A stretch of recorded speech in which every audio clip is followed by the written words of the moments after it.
So tell me a little bit about your guys' podcast. What do you guys do on here?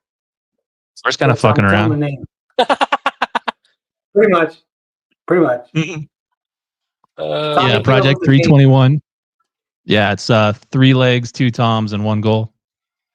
That's sick. That's sick. I love that.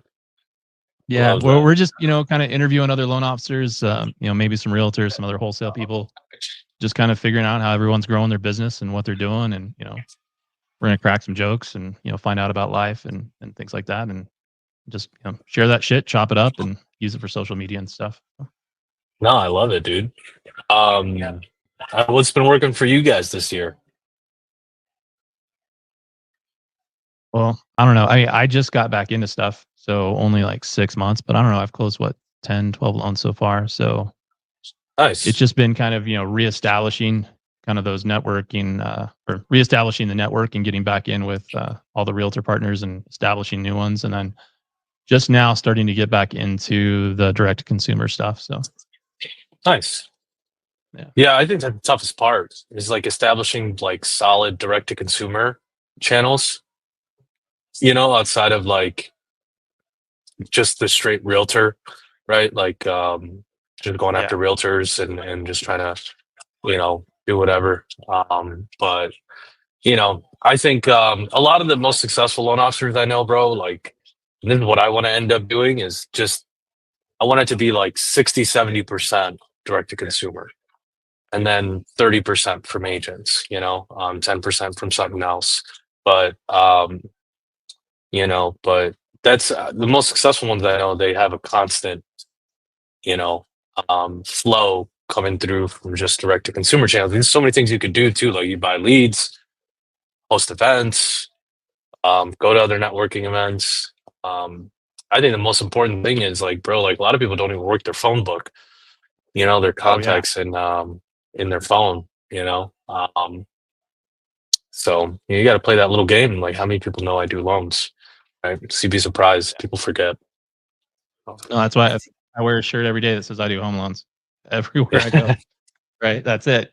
And so nobody has an excuse to say, oh, I forgot. So, yeah. Even previous clients too, though. I think people too many times rely on like their CRM and not touch base with people, right? Like you're like both of us, like you're very personable, like you get to know your people, right? So just like shoot them a text, like, hey, how you doing? Like for the holidays. I saw a realtor post something around Thanksgiving. It was like, about their clients, like don't ask them how the house is doing, like ask them, hey, are they hosting family for Thanksgiving? Like, where are they, like that type of thing, right? The new house. And just kind of jogging people's memory, right? Because those are your best referral sources right there. Like I picked up a couple extra states with customers moving out of Arizona into other states. Like, oh, I'll pick up that because I know it's a refi too down the road, right? So it's like, who cares? It's an extra easy license, like whatever. And so plus then I have an established client of mine in a new state, new neighbors, meeting new people, starting a new job. They know people, right? Like they're going to meet people. They can refer people there too to me. So, like your phone book, that's a big thing. Like I put all my customers like in my social media, like easy to stay involved with them. Like you got to be friends with them. Like that's the end goal of the transaction is like you want to be friends with them on Facebook or follow each other on Instagram, whatever platform they use, because then you get to interact with their stuff, right? Life events, whatever happens. So that's what people really like to share, right, on social media. And a lot of people will just shoot a like or a DM, send them a voice message, right? Like make it personable, like you said, and say, hey, I saw your post, like congratulations on your kid graduating high school, like whatever it may be. That's a big deal because down the road, like in about 4 or 5 years after that kid's out of college, they're probably going to look to buy a house, right? So you're like planting that seed, in a way. But man, that's like my main goal, I would say, for 2025 is I want to stop relying on agents so much and really start doing more as far as like a footprint in direct to consumer. Yeah, you have to have like, those different pillars of where your business is coming from. So if you're just relying on somebody else to give you business, you're going to have that, that wave of up and down depending on how they're doing. So That's why I always like direct to consumer, because I didn't like relying on anybody else. So Yeah. So I know, Mahb, you just closed 100 loans. Do you think you're kind of like, do you look in the mirror and like, fucking, I'm a big deal now? Not at all, man. I'm surrounded by people who've closed 100 loans in a month, right? So like for me, it was cool to do. Like I think I did it a lot faster than I thought I would, for sure. How long did it take? But so I left late January of 2023. I didn't really start anywhere till like kind of like the beginning, middle of February, and I'd say like after licensing and stuff, thank God I didn't have to take safe. Um, but with licensing in states and stuff, it took like another 2 to 3 months to get up and running. So I'd probably say a year and a half, like maybe a year, 7 months, 8 months. Really, like it was just capitalizing from the get go. Like, you know, I was getting a lot of traction on social media just because it's the first time I changed a career in 5 years, you know, or 5.5 years. So there was a lot of interaction when I announced, and then, you know, I DM'd every single person who interacted with that post personally, said, hey, thank you.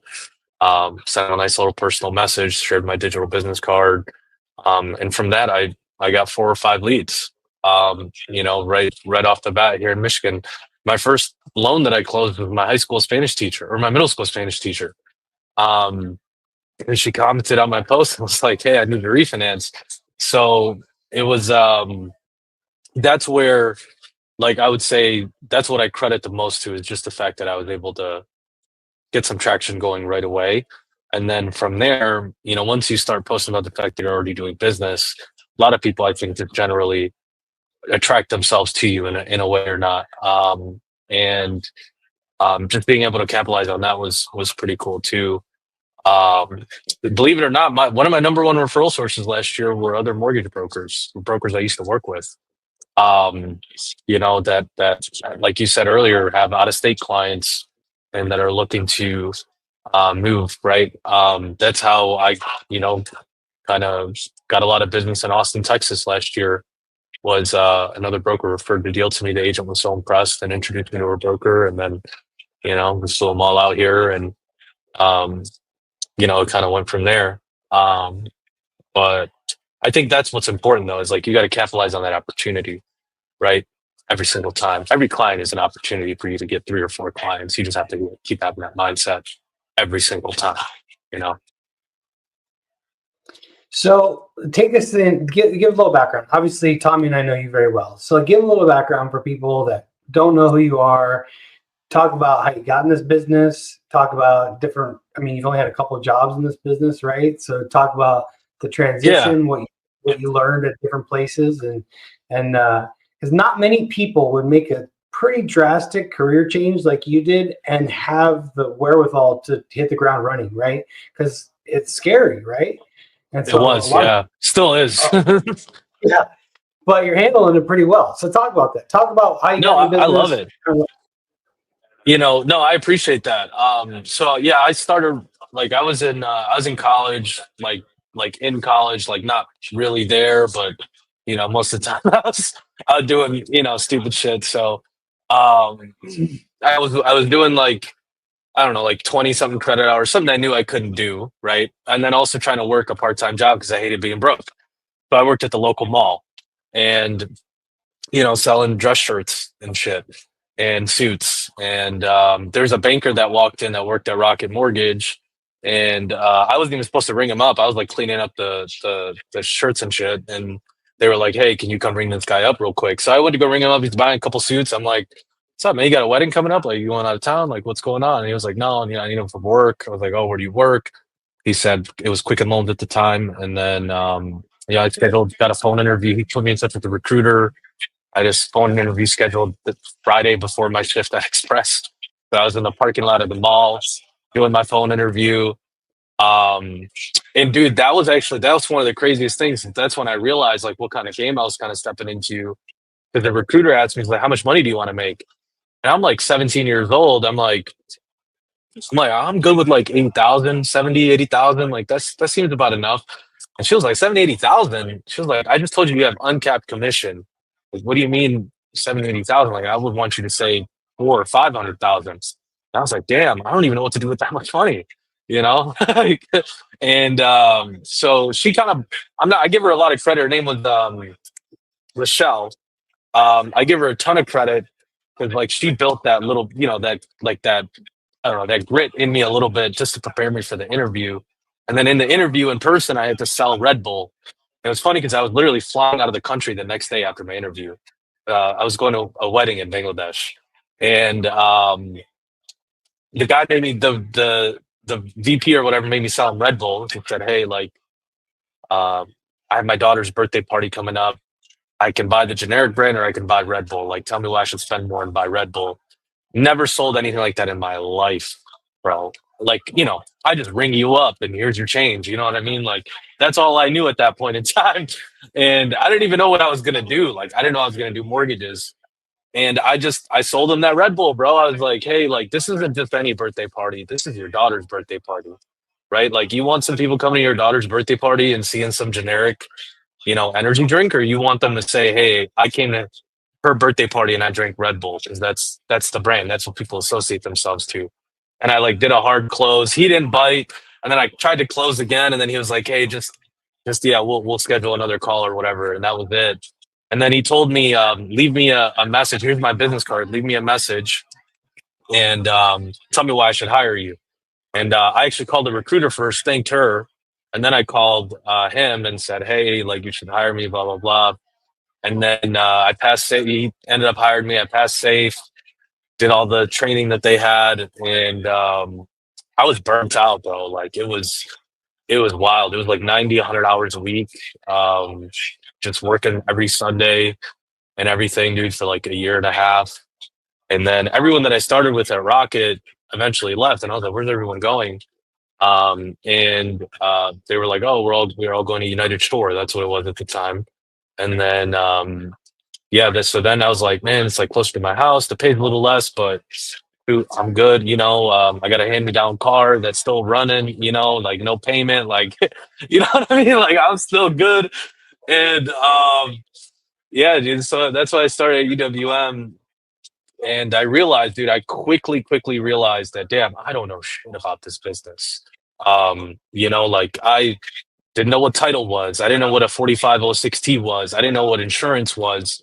I didn't know any of this stuff, right? Like all I knew was here's a rate, here's a payment, here's the out-of-pocket cost, credit or debit, right? Like that's all I knew. And although a lot of those sales skills are still really good, like they're still very valuable. But that's when I realized that like what obviously the difference between a broker and retail was, but that there's so much more to this game than just taking an application, you know? Um, and I fell and stumbled a lot at UWM my first like 2 to 3 years.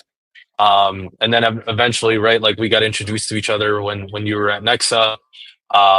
And you know, it all kind of elevated from there. But my experience at UWM, I think what really when I was there, I think what really did it for me to have the success that I did now is I was never at my desk. I always, like when I first started, I was like, you're giving me shit accounts, if I'm being honest, when I first started. So like, I'm not going to sit here and just call loan officers that do 3 loans a year, right? Like I'm going to go step away, go to other teams. I'm going to go to capital markets. I'm going to go to processor assist. I'm going to go to underwriting, FHA, government. I'm going to see how they work because that's inevitably what I'm selling at the end of the day, right? I'm selling this process and the technology and all of that. So I shadowed all these teams. People thought I was crazy because they were like, man, this kid's never at his desk. He's never going to make it here. Some of them probably right. But yeah, I mean, I just kept working it, you know, building quality relationships. I was very honest with people. At the time, not everybody liked UWM. They thought they were very expensive and, you know, things of that nature. Maybe they didn't like the tech, whatever it was. And, you know, within the first 3 years, you know, there was a lot of adversity. Like in terms of like the fluctuation of my business, I would get an account, but I was losing accounts, and you know it was just never any continuity. And then I was also getting switched around amongst teams. But then I was presented the opportunity with the Nexa team. I just said, hey, you know, fuck it, what do I got to lose? right? Like, my accounts are great. I build great relationships. I still talk to a lot of them today. But obviously, with the next team, that we took it from 250 loan officers and 4 AEs to 26. And eventually it just got to the point where it was like, obviously you left. Damn near everybody fucking left. You know what I mean? I'm just being honest. But it just got to the point where it was like, man, I'm just doing the same thing every day. And like, I told myself, I was like, if I'm ever, and I researched a lot. Like I stalked everybody in the Michigan community. I was on MMI all day on the map, just like looking through them, like who's working with who, you know what I mean? Like who can I, try and get business from right away.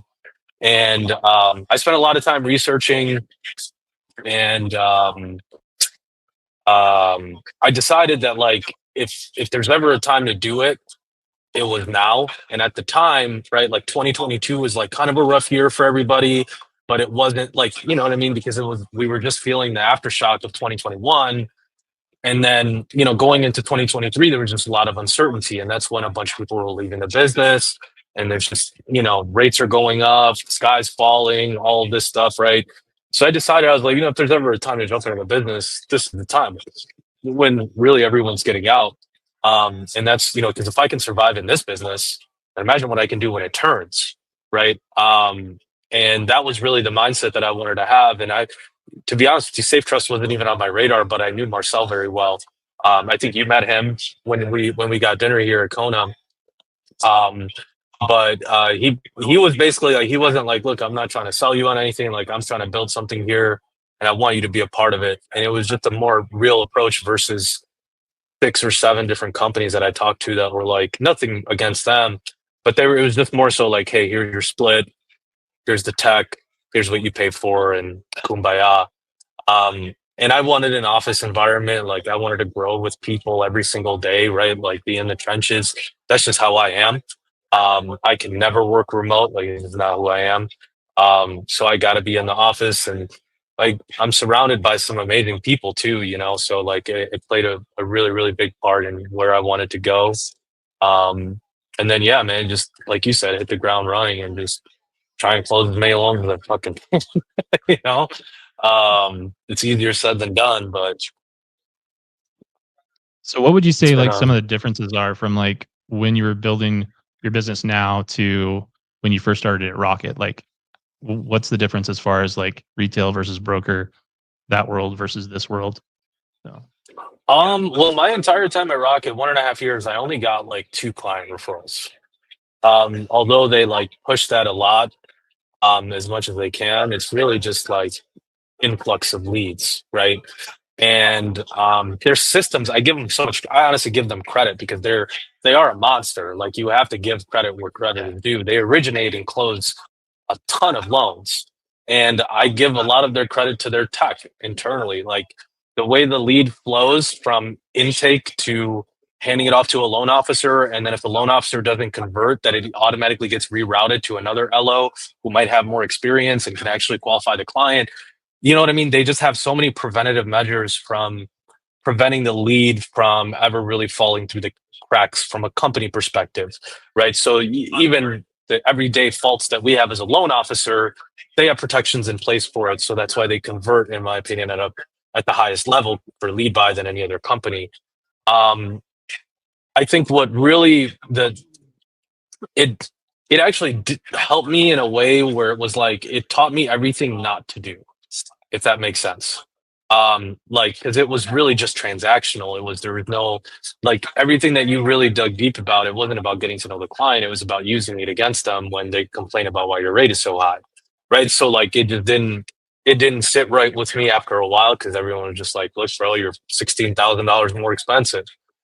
So like I'm like 20 years old, dude. Like I still got my hand-me-down car, right? Like I'm not gonna. What do you want? You want to tell you to spend $16,000 more for me, bro? I was just selling shirts down the street, dude. Like, So and UWM definitely taught me more about the business than my time at Rocket.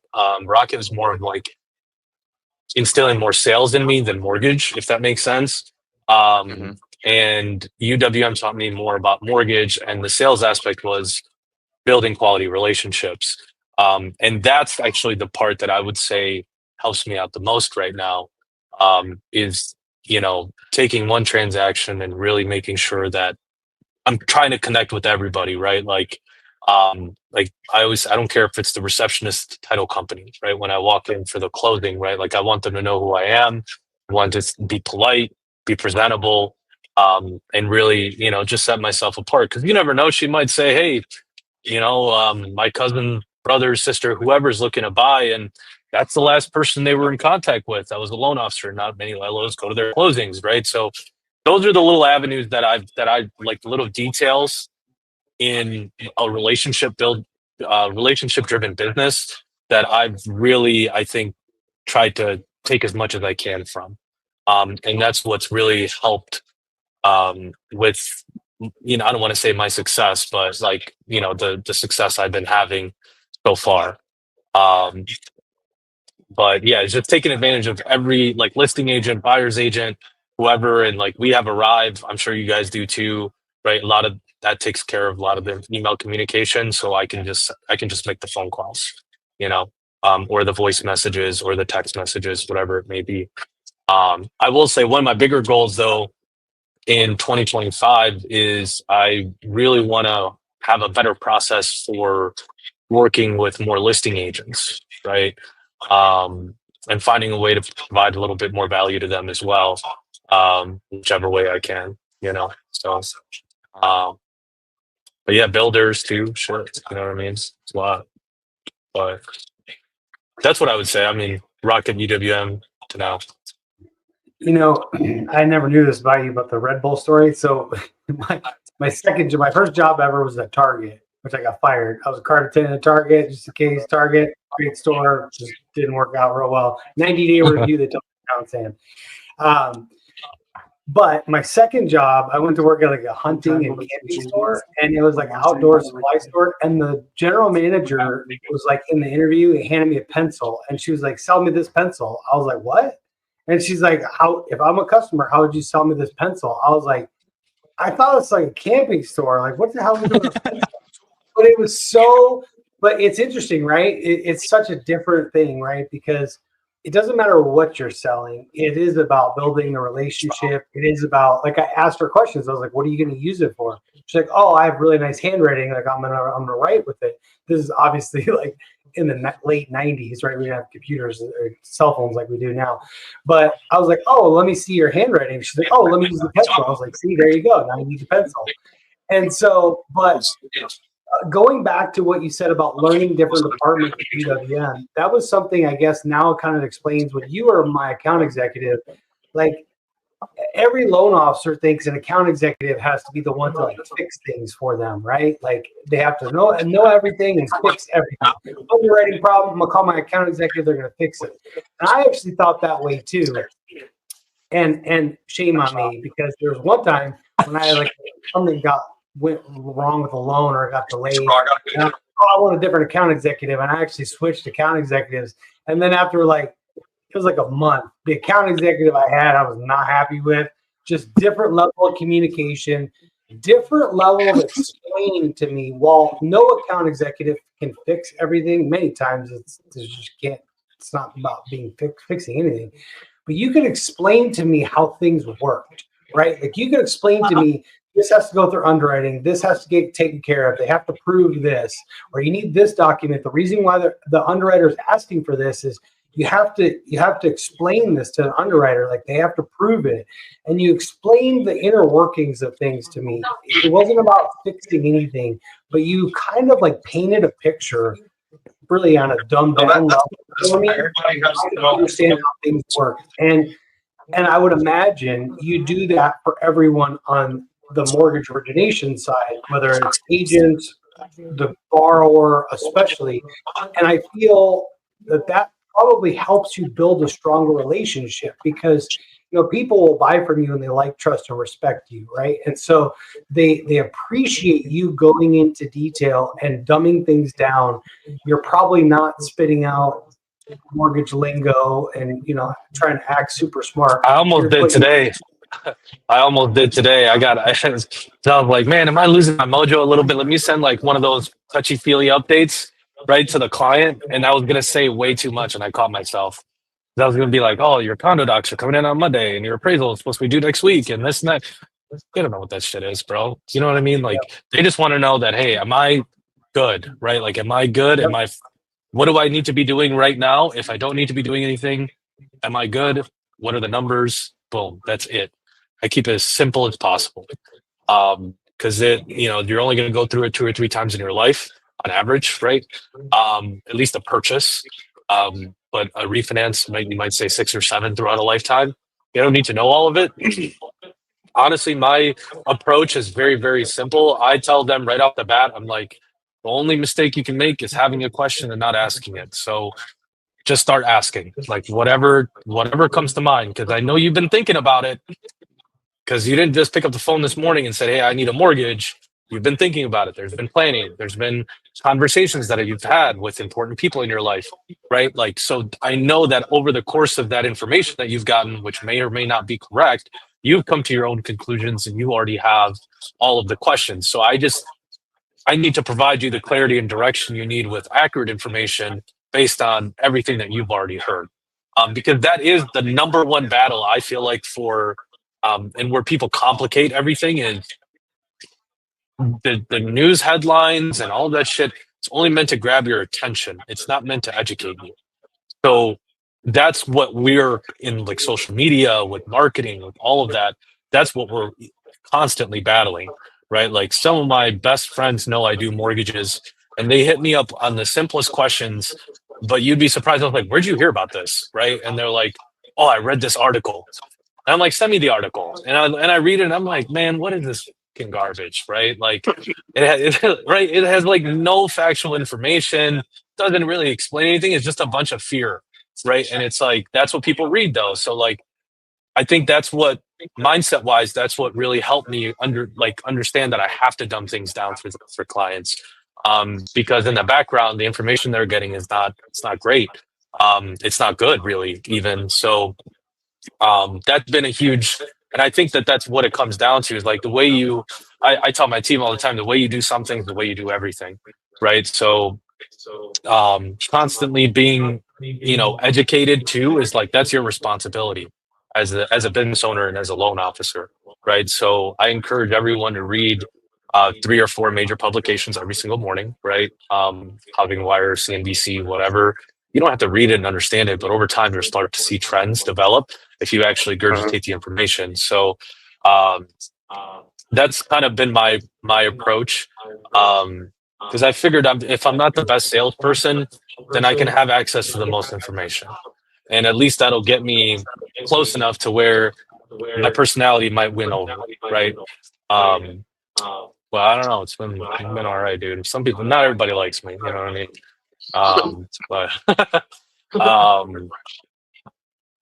Yeah. So you mentioned that one of the big things you wanted to do this next year was trying to bring more value to listing agents. Do you have a plan for that? Like, where do you see yourself kind of fitting in and helping them? I do.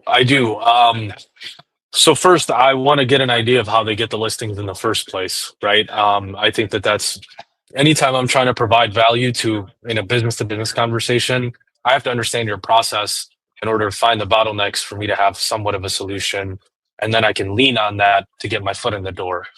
So, things like, one, how do you get your listings? Are you buying leads?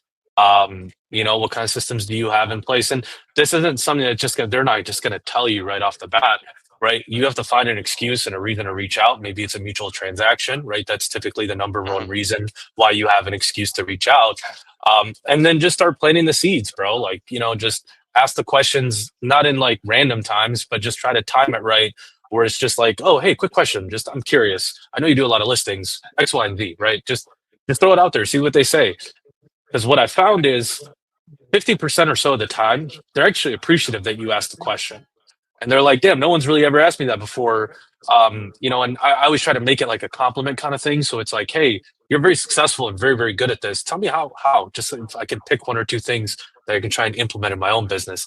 and they'll be very appreciative that you asked, and that's how you can get your foot in the door. And eventually, to me, it's all about timing, right? Preparation is when luck meets opportunity, right? Or luck is when preparation meets opportunity, right? So we got to be prepared, right? So, and timing is key because you might come across something that really helps them in that regard, and you'll always be that guy that saved them X amount of minutes or X amount of hours, right?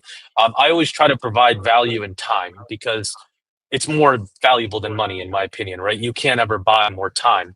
So, for example, things like, hey, if I have a listing, all right, so, how do you go through um, your listing presentation, right? Like you probably have a process where you go through MLS, you get comps, all these things I kind of know the questions and the answers to. But I ask them anyways because I might pick up on a thing or two, not just for myself, but something that I can provide value for. And I use a lot of tech, like we use Remine, Property Radar.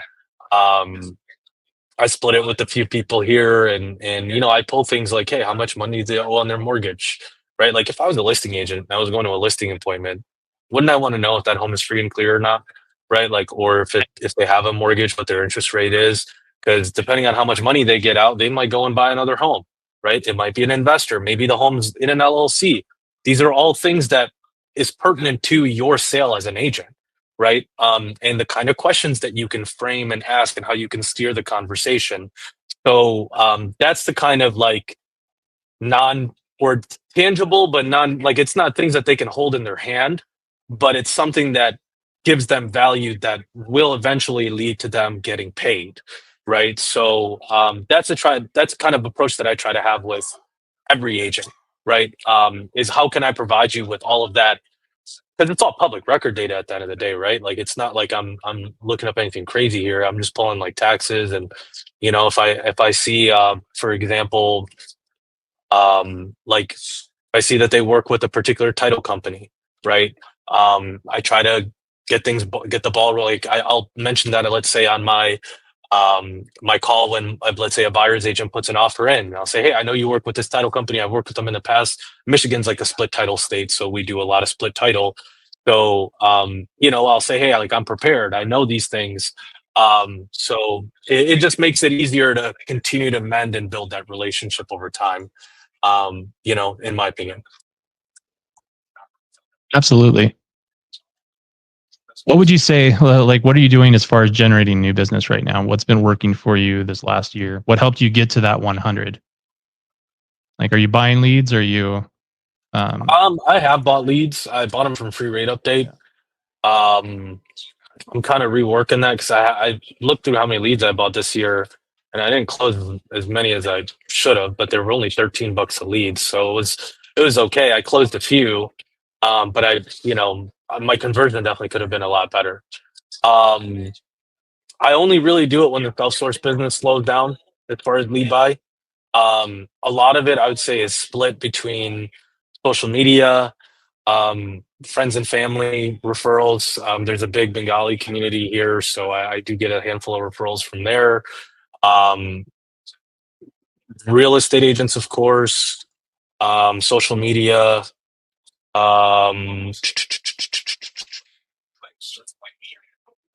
other brokers.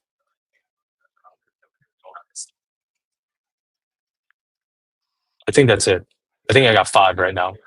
My infinity gauntlet, so I just need like 2 more and then I'm good, right? Snap my fingers and take over the world. But I think that honestly though, that's my goal. One of my bigger goals is I want to have 7 consistent avenues of referrals. I feel like 7 is a really good number, because if you get 1 from each every single month, that's 7 a month, right? And that's in this business, 7 deals a month, you can make a great living. So that's what I would say. Is I'm trying to get better at those, but like I'm always trying new things, like constantly. I would say the biggest driver of our company's business is we've done these immersion classes at UWM. I don't know if you guys have done one of those. It's a little bit different than like the 1-day agent training. It's still 1 day. It's actually our boy Sean Washington is the one who kind of is one of the coordinators. He's one of the VPs that oversees it. But you're talking about the realtor and builder immersion. So it's like, yeah, immersion. Yep, it's like different than the 1-day class. Like they got like different agenda and whatnot. I go in there and I change the slides pretty much completely. Like I let Sean do his thing, I let Mateen do his thing. I give their trainers like an opportunity to do their thing. But the other time I'm up there talking about all sorts of stuff, like all the stuff that I'm mentioning right now, like Remine and Property Radar, and we have an agent panel and things of that nature. So we brought over 250 agents in 2024. We had 3 events, about 250 agents out, all from out of state: Texas, Georgia, South Carolina, Illinois, all from all over the country. So that's been a huge, because they don't really know. And that was actually one of the bigger things that I learned. Like probably my biggest lesson that I learned was they're there at UWM, at the largest lender in the country, largest wholesale lender in the country.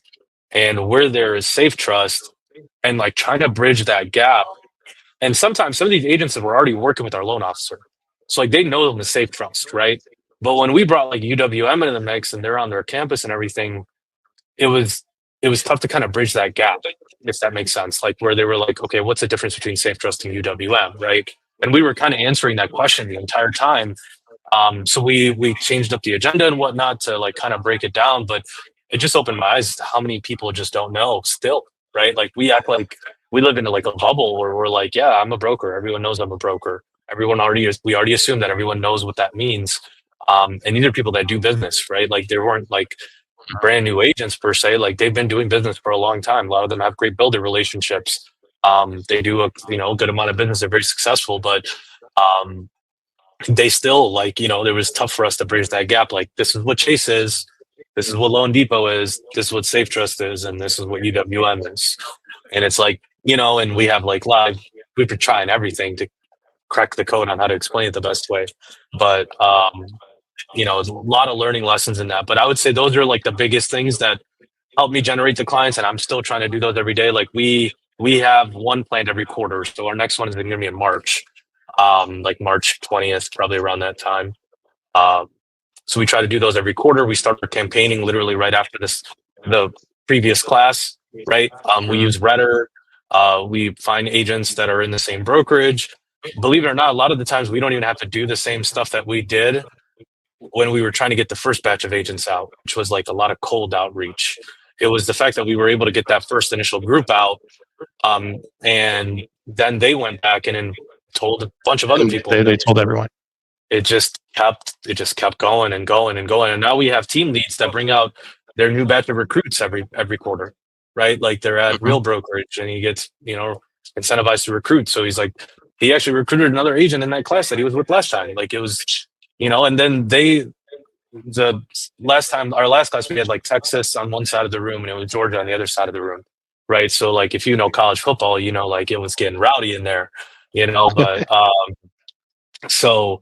but they got along so well that they like went back and they held like a virtual, like networking, like lunch and learn.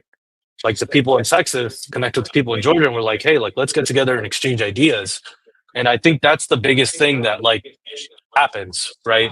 With a lot of those classes and things is that you get a lot of people in the same room, you give them ideas, you give them ways to grow their business. They're going to go back motivated and really execute, and that helps everybody, right? So I don't know. That's kind of all I had. I feel like I went back there and took 5 agents in November. I think first week in November, and it was awesome. So I plan on doing 6 or 7 of them this next year. Nice. So, Mahb, obviously, off 100 closing 100 loans a year last year. Probably the only loan officer living with his mom closing 100 loans still, like, right? You got just kidding. No, so if you go back to the Mahb that was doing the Red Bull interview, and if you could give him some advice, like how long ago was that when you went to work at Quicken? 2016. How long ago was that? 2016, okay, so June 2016. Okay, so 8 years. a vast amount of knowledge. You've worked with a lot of brokers in that time, seen a lot of loans, built a lot of relationships. Right? What advice could you give eight year ago, Mahb? Man, trying to keep it PG here, bro. Fuck it's it. about business. Let it fucking go. I would say, because this goes into you're helping grow Safe Trust, right? So obviously a lot of new loan officers get in this business. You know, it's not so much now with rates being higher. It's not so much the easy money thing, but still there's some of that, right? I think people underestimate the amount of work it's going to take. And like you said, I think their focus is misguided because they think, oh, I got to learn everything I can about mortgages. No, it's really learn everything you can about building relationships. And the relationship's going to help drive your mortgage business. So kind of pair into that. We'll dive a little more into Safe Trust in a little bit, but you know, what advice would you give yourself or a newer loan officer entering this business? I would say like kind of like what you said, but like that you don't have to know it all right away, and you don't have to be like super successful right away. Like this isn't a career where like, you know, where you can work 6 hours a day and just, you know, take a 1 hour lunch and call it a day.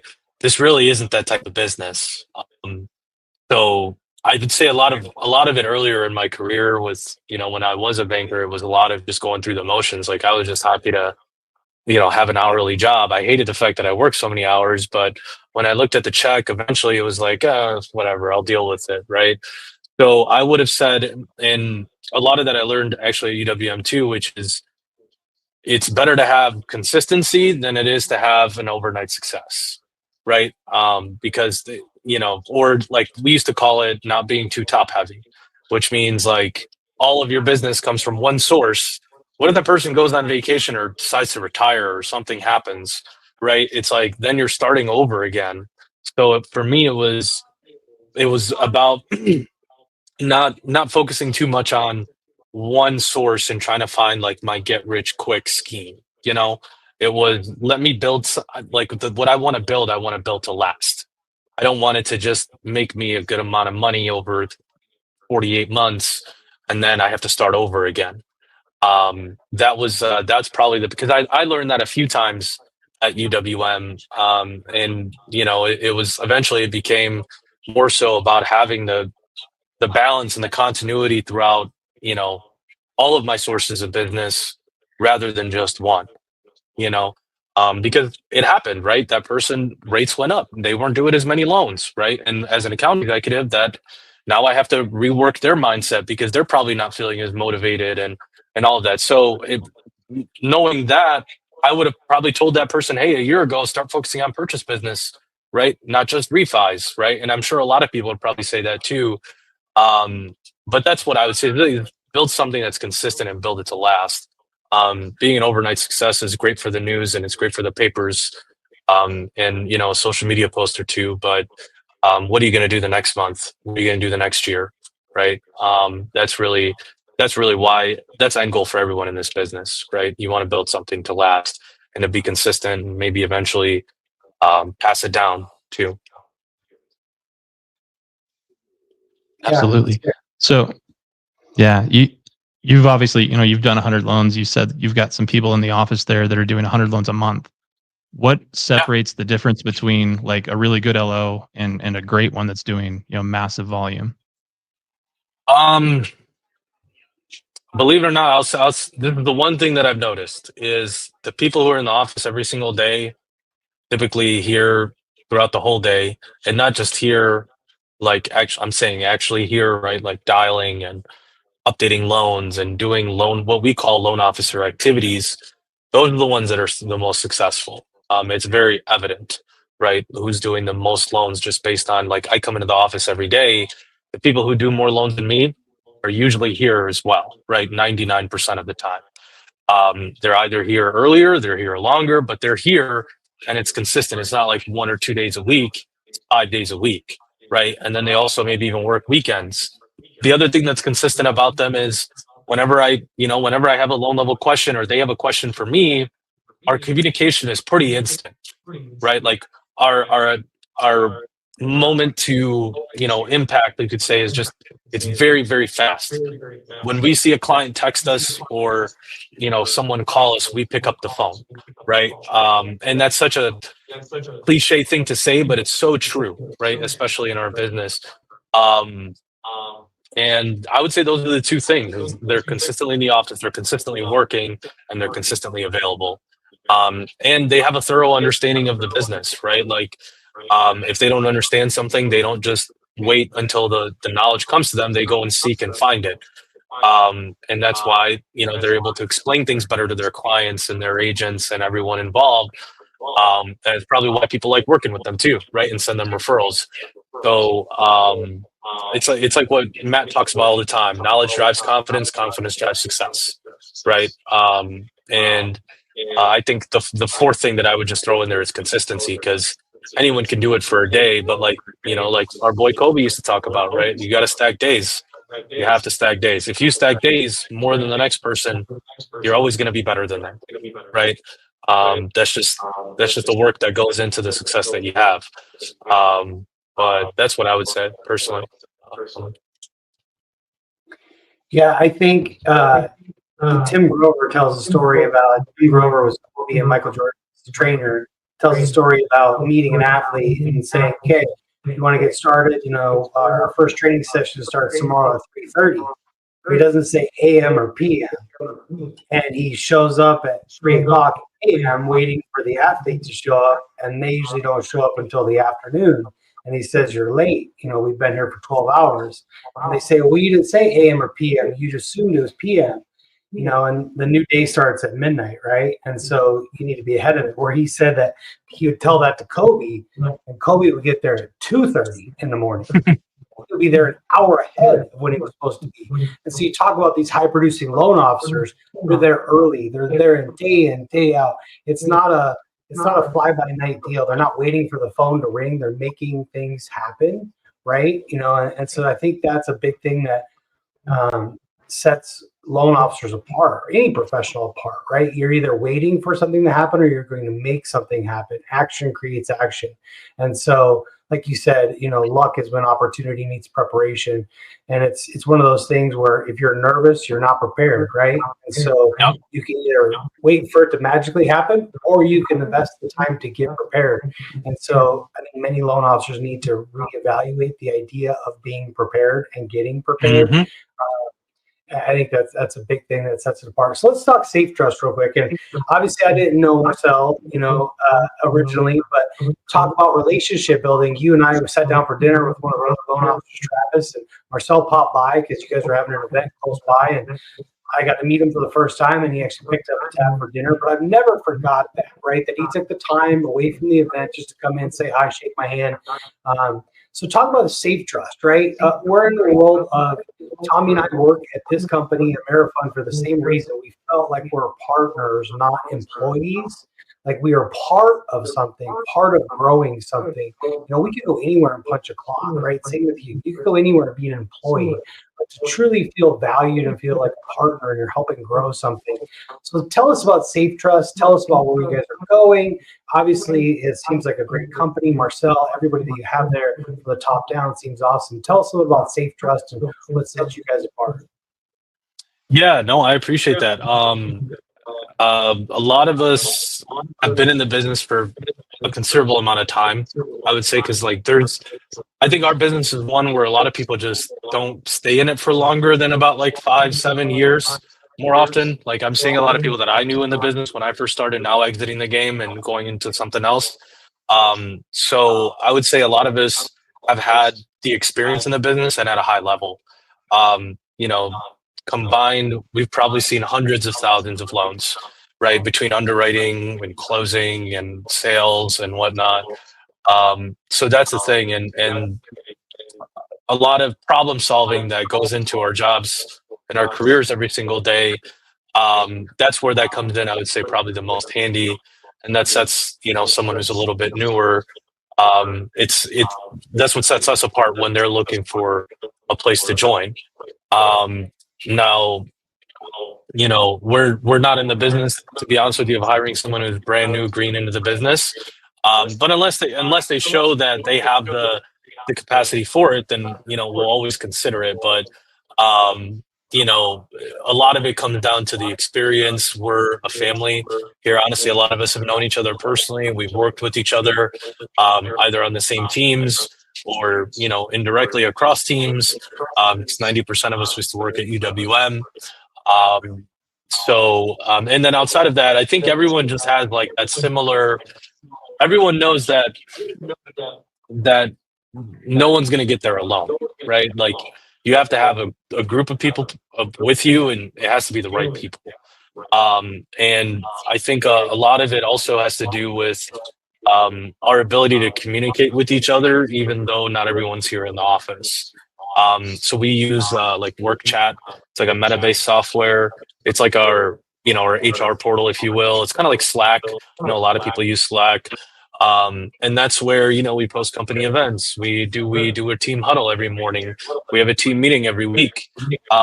You know, and the team meeting, you know, all of the loan officers come into the office, and we spend the day in the office together, and, you know, everyone's always bouncing ideas off each other. And it's a great environment to be in. And yeah, I mean, you know, we're all looking to get to the same place together, right? And everyone has different goals along the way. Everyone has a different process and a different plan throughout the way.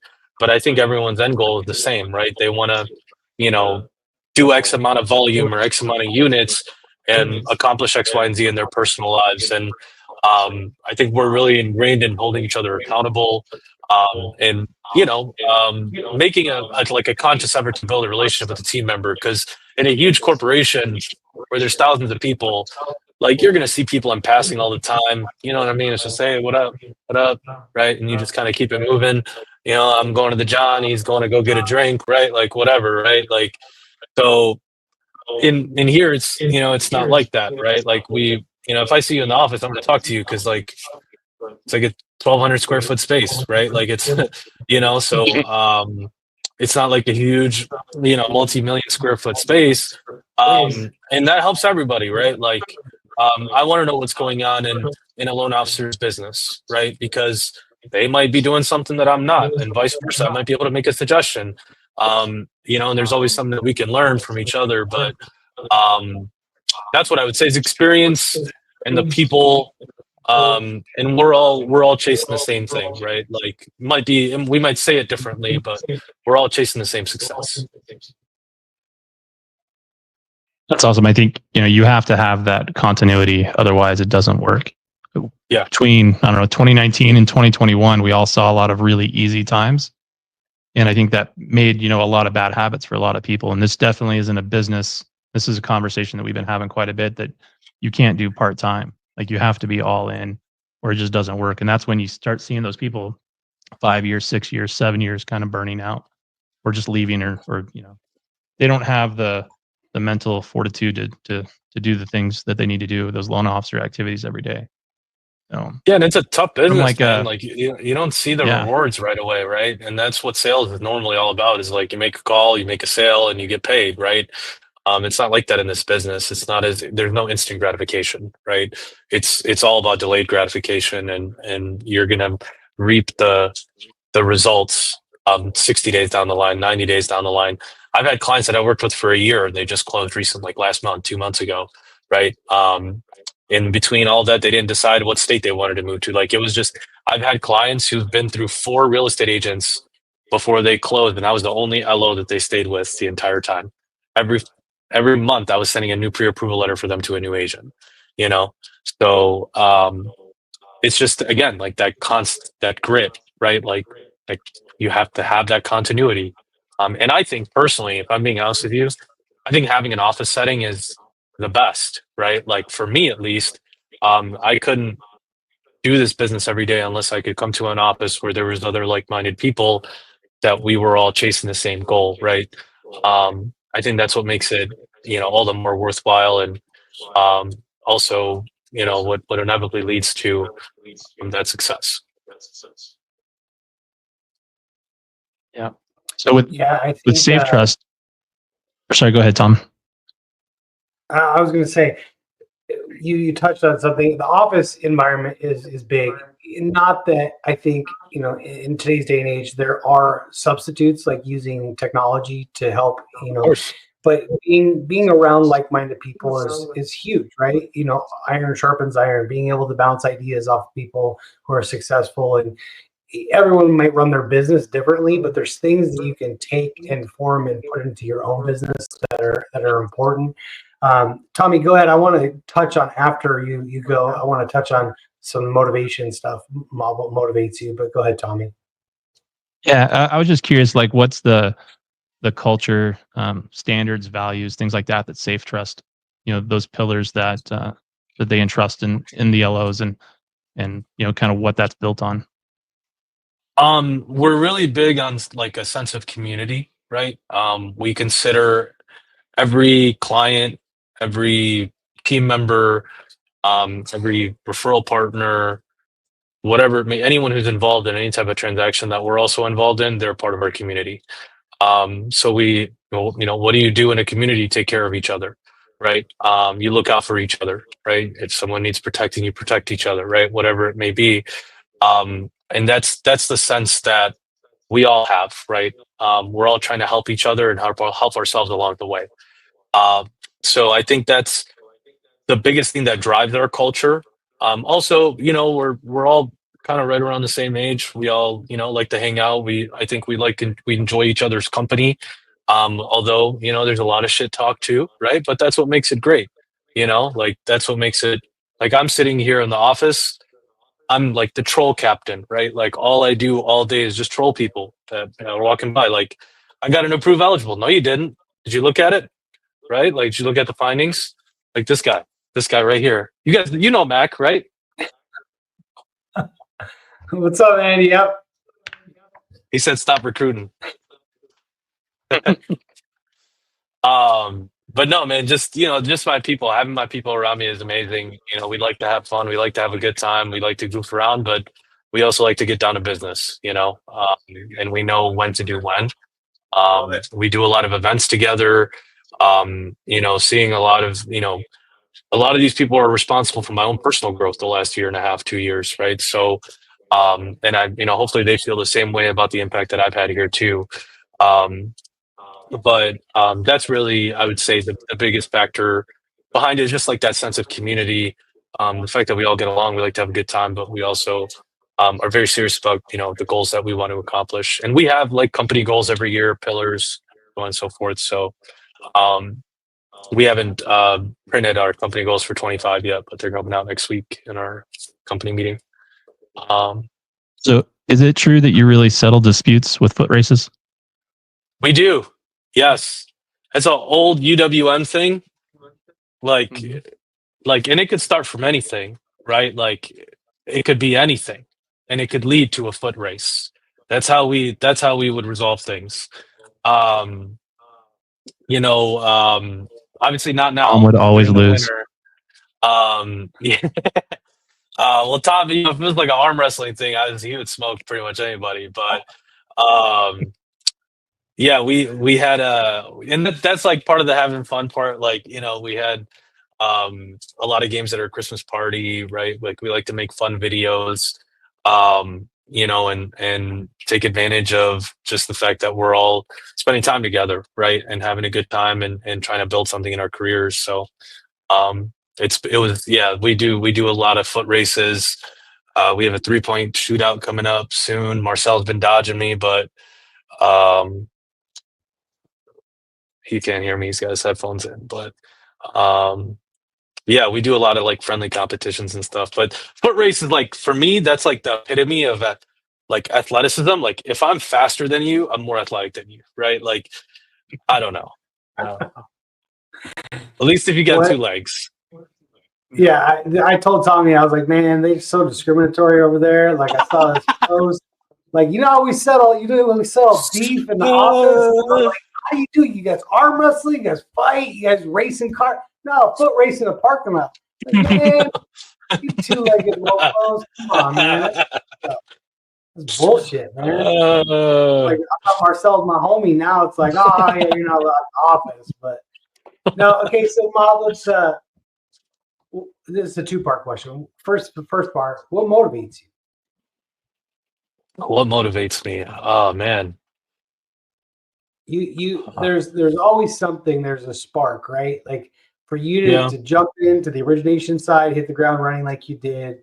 Like even back at UWM is a big pond. You got to deal with a lot of bullshit, but you excel, right? You drove yourself to go to those departments. I remember you're like, man, people think I'm stupid. Like, but you knew, like, what motivates you? What pushes you? I don't know. I think I suffer from imposter syndrome all the time, like a lot of people do, right? But I think personally, it's obviously like my family is a really really big part, probably the biggest part. But two, I feel like how do I say this? Like I feel like when people look at someone like me, they don't consider me the top LO or things like that, right? Like I hate this sounds so cliche, but it's like the haters, right? Right? Like if I see someone on a list and they have more production than me, I want to be able to get to that point, and I want to figure out how I'm going to do so, right? Maybe haters wasn't the right word. It was more so like I know I can do that too, but like what am I willing to do that that person did that I'm not currently doing? And it's like that sense of curiosity for me has always been there. My one of my aunts growing up, she motivated me actually a lot. I was just talking about this with someone. It's funny you bring that up. Like the other day on New Year's Eve, because she passed like right around this time. She passed on the 7th, right? When I was a senior in high school. But when I was a kid, our me and her kids, right? Like we're cousins, first cousins. We were all right around the same age at the time. So naturally, like my brother was the same age as my older cousin, and I was the same age as his sister, and we would always compete, right? And it was like school, right? It was like who's getting better grades, like typical brown people shit. But like and but it was always about other stuff too, right? Like who was getting who would eat their dinner the fastest, right? Like, and it was just everything was a competition. And I think early on that's what instilled that mindset in me, and that's why like I played sports a lot growing up, is because like I was always competitive. I wanted to be the best, right? Or the best that I could. Eventually, I realized I wasn't the best, right? But I wanted to be the best that I possibly could, and that if I set a goal out to hit a certain number, or in our business, a lot of the times it's about numbers, right? Like how many loans did you close, how much money did you make, how much was your volume, so on and so forth. So I don't really have a set number in mind, right? I know a lot of people do, and I respect that. I just know that there isn't anything that I don't have access to that the same person who's doing more doesn't have access to. So the only thing that's separating us is maybe like our habits, our routines, our discipline, right? And those are things that are tangible that I can win, right? And a lot of the times, like, I'll be honest with you, bro, like being at UWM, there was always motivation, right? Like it was always a lot of fucking hoorah, right? Like all the huddles and screaming and shit, right? Like there isn't that here, and eventually you get sick of it, right? Like I'm gonna be honest with you, you get sick. I got sick of it at Rocket, then I got sick of it at UWM, and that's what makes those companies successful, though. Where sometimes I lack that motivation myself, so that's why it helps me to have the people that I do around me, because they hold me extremely accountable. You know, um, so that's kind of been like the trade-off, I guess you could say, at least in that, the two different realms. But yeah, I mean, those a couple of the things that motivate me. And I also like money, you know what I mean? Like who doesn't? Um but yeah, those are Hand some me of the down things. car. Tough Yeah. to roll with that, right? Yeah, man. My sister's in law school. I don't know how many years she has left until I can bank on that for a couple of years and not have to write loans. But until then, I still gotta do some. What the second part of the question, What fear? What are you afraid of? What fears do you have? Ooh, I'd be afraid that I never did enough. I think that's what it would be. It would be lack of effort. Um, Not to say I'm like the hardest working person in the room right now. There are people that work harder than me. I'm willing to admit that. But to my standard, right, just knowing that I put everything in, right, that I went all in, that I didn't have, like, I'm not big on like backup plans, you know? Like I didn't have a backup plan when I left TW. I'm be completely honest with you. I didn't know. I just knew I was going to go write loans. It was just a matter of where and, you know, with who, you know? So, and since then I haven't looked back. I probably never will look back. Um, but yeah, that would be it. Would be my biggest fear would be just, you know, having something or someone say that it wasn't on my terms, right? Like that, you know what I mean? Like that I didn't put in enough effort or enough work or was available enough or had the, you know, enough knowledge to be able to do it. And I did have it, but I chose not to do it. That's probably the thing that scares me the most. Um, yeah. Yeah, I think that's probably a common fear with a lot of us, you know. Yeah. Who everybody wants to do their best and they don't want to be sitting there one day knowing that they could have done better and that they didn't. It's a tough It's business, man. It wears on a lot yeah. of people mentally. You know, there's a lot of loan officers that go through a lot that I personally know, that I personally worked with. You know, whether it's with their relationships, whether it's with, you know, there's so many different factors. Like you never really know what someone's going through.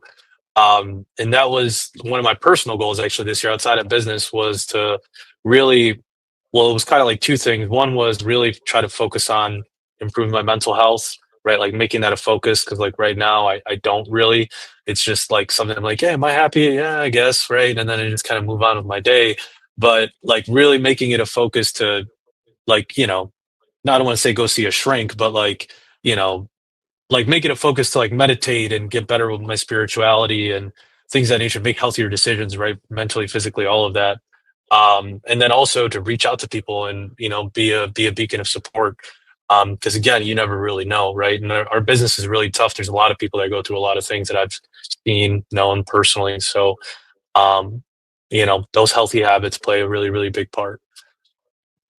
Yeah. That's been a big thing for me, is just taking time to myself, like for myself, like reading, listening to podcasts, getting outside, like going for walks, like spending time with my kids. Like at the same time, like I'm always available. Like if I'm playing with my kids and the phone rings, like I can answer it, right? It blows my mind how loan officers don't communicate very well, whether it's agents, clients, whatever. Like with the technology that we have on your phone, like you can always be available. It doesn't matter what you're doing.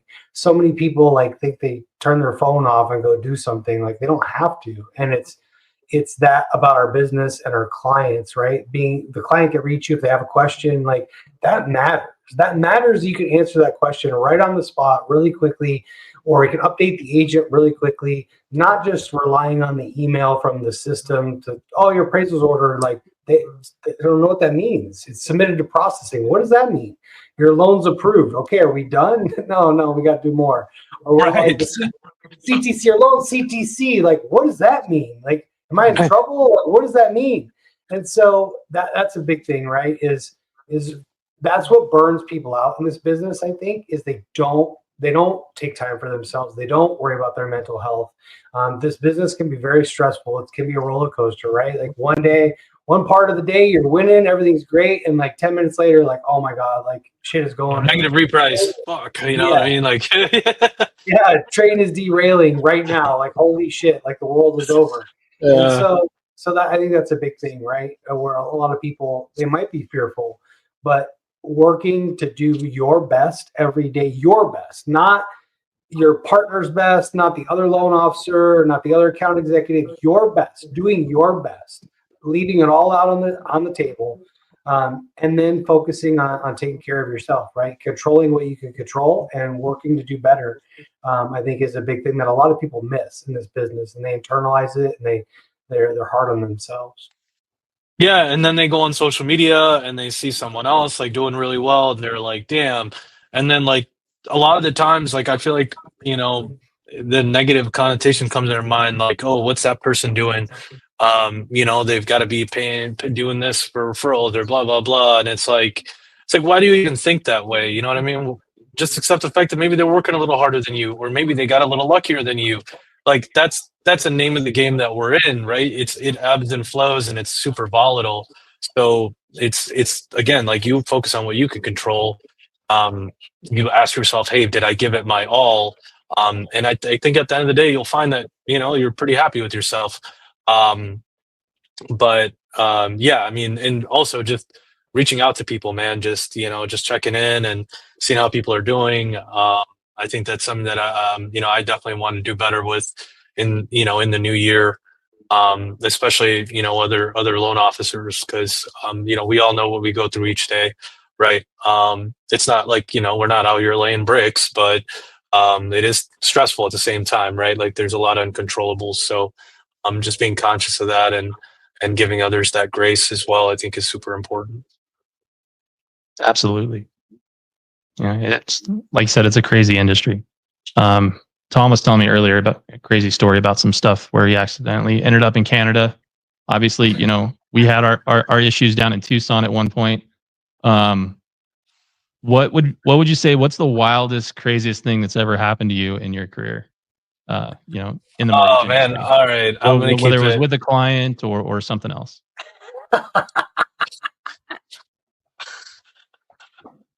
All right, so we'll do this. We'll do this. I'll say this story. Um, it's completely PG though, completely PG. Um, so I had gone through. I was at Rocket. I'd gone through like initial training. I like some people, like, if you don't pass safe the first time, like, they hold you back in the initial training, and then you go in with like the next batch that goes to the banking floor. So I had gone through my initial training. I passed in the first try. By the way, nobody thought I was going to pass, because like I didn't study at all until like the last Including 3 days you. before the. I mean, like, until the last 3 days of the exam, like I just popped a couple shots of espresso, and then like I threw on my headphones, and like they had like training rooms everywhere, like where we were training. So I just grabbed a whole whiteboard and I just started like reading and writing. And then like after 3 days, I was good. Like I was like, I know enough to pass. If I don't, whatever. I mean, what's gonna happen? Let's find out. And then the morning of, everyone meets up at a Panera, right? Like right by the testing center, and everyone's in there, like, books out, flashcards, right? Like, like quizzing each other. I throw in my headphones. I grab a cup of coffee. At the time, I smoked cigarettes. I went outside. I had a cigarette. I like was drinking my coffee. I came back. I was on my phone, and they're like, "Bro, you're not studying?" I was like, "Look, man, the little bit of knowledge I'm gonna get right now isn't gonna help me. So either I know it or I don't. So I went in, I finished that thing in like 40 something minutes, got an 86 and walked out. I came back the next day, and everyone was like, "What'd you get?" And I was like, 86. They were like, "What?" They were like, "I was for sure you weren't gonna pass." I was like, "What the fuck? Why'd you say that?" Like, I'm 17, you're 55, right? Like, chill out, dude. Yeah. Like, I'm just kidding. But um, so I go through training. They had like these computer-based trainings to like teach you about products and stuff. I just clicked through it like well enough to where I passed, and then I got at the time, while you were in training, all you did was like transfer like inbound clients to loan officers, like bankers that were on the floor. So I would just transfer and whatever all day, and then they would do the trainings and whatever. And then eventually I made it onto the banking floor, and like I had no idea what to expect. I was like, why are they moving my building? Like, what's going on? Like, why am I going from one building to the other building? Because I was just going with the flow. Like, I had no idea I was doing mortgages. And my first lead that I got, I actually pre-approved her, and it was a retired teacher in Texas, and um, she, you know, I went through like the whole script and everything. Like, I was like, damn, this script really works, right? Like, I'm just saying stuff. She's saying what's like, you know what I mean? I'm like, damn, all right, this is cool. And um, at the very end, like, you know, I pull her credit, I pre-approve her, she gets me all her documents and everything. And then she needed a real. I was like, "Do you have a real estate agent?" And she goes, "No." So you can like they had like an in-house real estate network or whatever that you can do, and they'll like pay you with the debit card or whatever every time you refer one over to an agent. And I referred it over to the agent. She ended up finding the house. She ended up buying it, right, getting her offer accepted. And then I presented the numbers to her. And then I presented a conventional loan. And she had just asked me at the end. She was like, "Hey, like, what about FHA? Is it going to be cheaper?" And I was just like, "No, it's not going to be cheaper. Like, you don't want to look at FHA. Like, conventional is the way to go." And like that was it, right? Like, I didn't even give her an option to say, right, like, or a reason why, really, as to why she would be better off going conventional than FHA. And then, like, you know, I hung up the call thinking nothing of it. I was like, damn, first one, boom, like, let's go, right? And I get an alert because they send you alerts. The agents will send you alerts, like, as things happen, as the client says anything that triggers them to want to work with a different lender. So it's like all in their portal and stuff. So I get an alert like 2 days later, and they're like, "Yeah, the client doesn't want to move forward with you." And like, so I'm like, "What the fuck?" Right? Like, I thought I bagged that. I called the agent and I was like, "Hey, like, what happened?" She was like, "Oh yeah, you told her that she couldn't go FHA and that she didn't trust you anymore." And I was like, "Damn, so this is what I do." And I was like, "I do stuff to help people buy houses. Like, I do the money part, right?" And I like it like finally clicked after 4 months at Quicken that I was a mortgage banker. After my first client rejected me. And it's probably not the craziest, but that's the craziest that I'm willing to share on a public forum. Yeah. Fair. I think it's a very smart alternative to some of the stories that you say. And I like how Tommy used an example of a city that you probably never even been to. So that would be better. There's no shit happen in Tucson. Anyway. No, the larger part of that story is we help people buy homes, right? Like it's not about a transaction, and that's where it comes back to that relationship, right? So many people focus on the transaction, and even like about your story, like I used to think too, like, oh man, I guarantee that loan officer they're paying off the agents to get so many referrals. And I was like, you know what though? I was like, but imagine if I could do just as good and not do anything crooked. Like then I'm better because that person's got to go to sleep knowing the only reason why they're successful is they're cheating. They're doing something that's, the disingenuous or borderline wrong, right? It's against what we agreed to. And so that was always a driver for me. It was like, you know what, I'm going to do it the right way. And I'm just going to push myself to do better, right? Like I can learn everything they do, but I can also do it the right way. I could not do something, deceptive or just, cheat basically. So at the end of the day, we help people buy homes, right? We help their families, get better homes. What's your goals for this year and the next 5 years? What's on your list? Let's see. Your mom this year married finally or what? Just trying to ask. Dude, that's actually on the list. Yeah. Believe it or not. I mean, it's got to be. Hopefully, it's within 5. Before I find myself on a plane back to the motherland. But forcibly. But no, this year I want to do like at least 50 million in volume. Like I'm setting a pretty high goal for myself. I know it, but I feel like I can accomplish it. I want to branch into 3 new states. So I've picked Florida, Virginia, and Illinois. So I have a lot of friends that live in Illinois, and I have some family in Virginia, and everyone does business in Florida. So I figured those are pretty solid 3. And what else? I want to go to Japan. I don't know why. I feel like it's a pretty cool experience. I have a lot of friends that went. They have really good things about it. So I'm thinking like a Japan South Korea combo, right? Trip. That's a big goal. And yeah, we want to get at least 50 loan officers this year, 250 loan officers. So we're at 20 right now. So we're trying to hire 30. Three of us is responsible for hiring 10 piece. So that's been good. I actually got an interview on Monday with the new loan officer. Got another one who inquired recently, so it's been good. But yeah, those are some of the immediate goals that I can think of at the moment. What about you guys? What you guys got? Do you ever hit somebody with the Red Bull thing? The Red Bull line? I've been thinking about it. You know, I'm trying to revamp my interview process and make it a little bit more like a lot better, to be honest with you, and just asking the right questions. I know a couple of questions like I'm going to ask, like, hey, calculate DTI on this, right? So I need to see if you can know how to do basic math. And then where are your next 5 loans coming from? I think that's a great question to ask that I want to know. And trying to think of like more questions to ask. That's the thing. This person that's coming on Monday, I know kind of personally.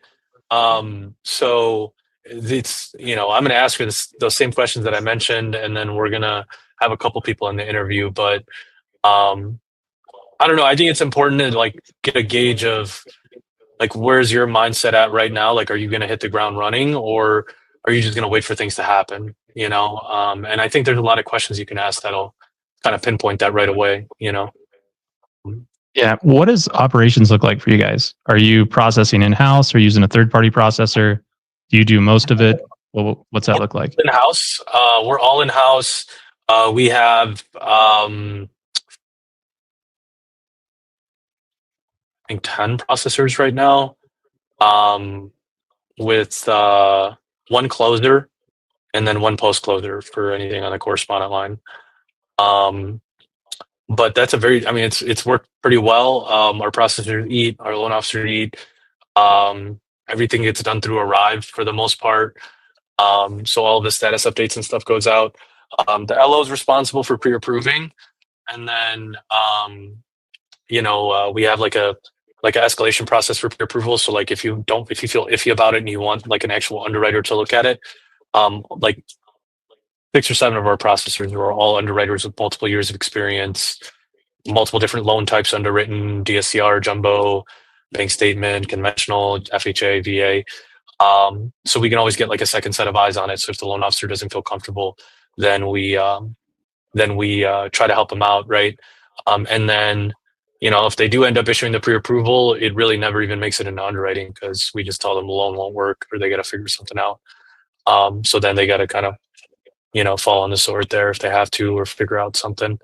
But at least it prevents that, the brand from being tarnished. And I think we do a good enough job of explaining why that is to people. Very few and far between that we don't close a loan intentionally that we knew was going to close. But yeah, that's kind of the breakdown.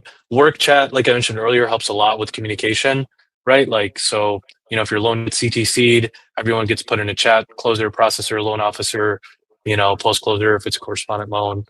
And it kind of bridges that gap of communication, helps things move along pretty quickly. But yeah, that's kind of our breakdown ops wise. It's all in house. That's awesome. I just bought a commercial building, so opening up a branch here and looking to kind of build something similar.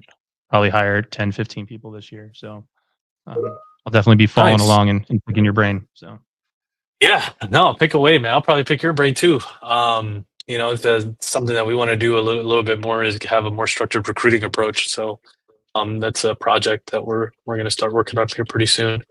Because there's never a shortage of things to do, right? Ever. There's always something. So I think we'll wrap it up with this. Well, where do you see like our industry and the mortgage community going in 2025? I think there's going to be a lot of thinning the herd. I call it, this is what I used to tell my team, right? Back when like at UWM, I used to tell my team like, there's going to be blood on the streets. You better be out there with the mop and bucket, cleaning up the mess. You know what I mean? Which means they're going to go through execute, which means they're going to get rid of a lot of people, and there's going to be plenty of opportunity left for you to go and grab, right? So you need to be out there with the mop and bucket. You need to be cleaning up that blood, because that blood is your blood now, right? Pretty grody analogy, but that's what I used to say to my team. And I think the same thing is going to happen, right? I don't think there's going to be more people entering the business. I think there's going to be more people leaving the business, from a loan officer perspective. From a mortgage real estate perspective, I don't really see much difference in rates this year, if I'm being honest with you. I think they're going to stay hovering around 6.5% the entire year. I think the one thing that might help a little bit is the inventory. I think will probably be a little bit better this summer than it was last summer. Some markets though are pretty extreme compared to others too, right? Like some markets are like super hot, others are like dead cold. So it'll be interesting to see what happens in those. But yeah, I think the Trump presidency, we'll see what that does. I don't know if there's going to be like an immediate impact to inflation. I think things have got to like settle first. After a lot of his policies taken into place, then, you got to have like a 30, 60-day effect. But it'll be interesting. I think a lot of people are saying that Fannie Freddie are going to, enter conservatorship. I don't think that's going to happen anytime soon. They talk about that every year. They're very, very profitable. You can look at their books. They make billions of dollars. So they have zero incentive to go private. I think there will probably be some cabinet changes though, right? Like, I don't know if our boy Jerome's gonna stick it out. Personally, I don't know if Mark Calabria is gonna be there still. I don't know if Chopra is gonna be there at the CFPB. I think there's gonna be a little bit of some shakeups there. And we'll see if that's good or bad for the industry. You know what I mean? Like, everyone can go. I love reading like economists and stuff, because it's like, everything they're saying is just like an opinion. It's like not even fact, but they're just so like a crystal ball at the fair, right? But they're just so eloquent with it, where it's like everyone believes them. So I try to take a little bits, pieces from everybody and formulate my own opinion, because at the end of the day, no one really knows what's going to happen. So yeah, that's what I think though. I think 6.5% the whole year for 30-year fixed conventional. I don't see any rate cuts anytime soon. Maybe like towards third quarter, fourth quarter, maybe, because we still really haven't even seen the effects of the rate cuts that we just had, fucking 3 times in a row. So it'll just take time, right? And that's a good thing, right? Like, I think it's better for us if rates stay higher for longer, or at least where they're at, because we're creating new homeowners every single day, and that's what the economy really needs. So yeah, that's kind of my prediction. I just saw something that I think this is just released, that 10% of LOs didn't renew from last year. Yeah, Steven at Redder. Yeah. I'm sure 10% didn't forget CE, right? And right. So, but you're exactly right. I read something, rates are not going to save your business. If you're looking for who's going to save your business, look in the mirror. It's exactly what we've been talking about this whole time. It's exactly what you said, Mahb. What can we do? What can I do better for my business? Ultimately, people need to buy and sell homes. People need to refinance out of high interest rate debt or improve their home. There is opportunity. It's just you have to, I know your analogy, the blood in the streets thing, but it's true, right? There is opportunity. You can either just be the woe is me, I'm not going to win until rates are low. Well, we all remember what that's like too. Remember trigger leads and call centers and servicers. Servicers are not going to give up these loans. So I laugh every time an LO tells me, I got rates got to come down. I give you some refis. They're not going to be as easy as you think. These servicers are not going to give up these loans. I mean, I remember back during the COVID days, we'd have to call, and the customer would have to call and get their payoff because the servicer would try and capture the refi and all kinds of stuff. So it's just about what we can improve in our own lives and our own business that will help us be successful. I think you're a perfect example of that, Mahb, because I appreciate that. Thank you, man. Yeah, I mean, we have a long history. I know Tommy does with you as well, but you're epitome of that, right? Like, really just get on it, just get going and do the best that you can every day. Shit doesn't always go your way. It's okay. Roll with the punches, keep going. Like, figure out what you can do better next time. And be polite along the way, right? Build friends, build relationships along the way, because that's what's inevitably that's what's going to save you, you know, is knowing the right person in the right spot, and asking for what you need at the right time. And that's, you know, no one ever, I've been telling my team a lot recently, you know, if you want to go fast, go alone. If you want to go far, go together. Because that's, you know, you need other people's support. You're not going to be able to do it on your own.